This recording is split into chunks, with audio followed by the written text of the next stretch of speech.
स्वामी समर्थ महाराजांचं माझ्या आयुष्यातलं अस्तित्व किंवा माझ्या आयुष्यामध्ये त्यांनी मार्गदर्शक गुरु म्हणून असणं हा माझ्या आयुष्यातील अतिशय महत्त्वाचा टप्पा आहे. किंबहुना याच गोष्टीभोवती आता माझं आयुष्य फिरतं आहे.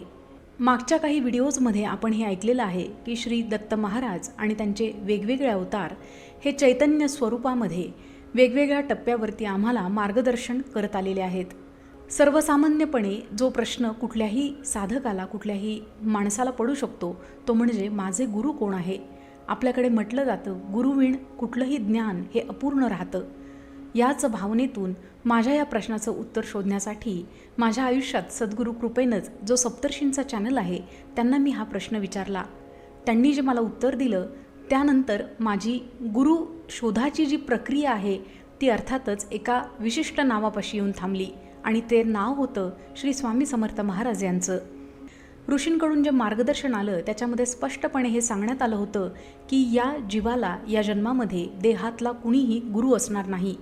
वेगवेगळ्या टप्प्यावरती वेगवेगळे लोक मार्गदर्शन करतील, मात्र तुमचे गुरु तुमचे सद्गुरू एकमेव आहेत ते म्हणजे श्री स्वामी समर्थ महाराज. खरं सांगू त्याआधी मी वेगवेगळ्या वेळी अक्कलकोटला जाऊन आले होते. पुण्यामध्ये निरनिराळ्या ठिकाणी महाराजांचे जे मठ आहेत तिथंही जाणं व्हायचं, मात्र त्यांच्याशी असा विशेष काही कनेक्ट आहे असं कधी वाटलं नाही, कधी जाणवलंही नाही. ऋषींकडून जे मार्गदर्शन आलं त्याच्याविषयी अजिबात शंका घेण्याचं कारणच नव्हतं. त्यांनी मला सांगितलं की स्वामी समर्थ महाराज तुमचे सद्गुरू आहेत, तर मी ते मानूनच चालायला सुरुवात केली. आतापर्यंत आयुष्यामध्ये इतक्या विस्मयकारक गोष्टी आणि घटना घडत होत्या, त्यामुळे आपल्याला आपले गुरु कळलेत तर आता काहीतरी चमत्कारिक गोष्ट घडणार आहे, आपल्याला ते समोर येऊन दर्शन देतील असल्या कुठल्याही अपेक्षेमध्ये मी अजिबात नव्हते.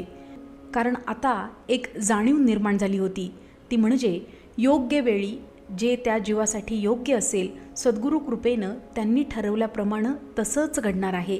यामध्ये व्यक्ती म्हणून मला कितीही घाई असेल, दर्शनाची घाई असेल, मार्गदर्शनाची घाई असेल, तसं मात्र होत नाही.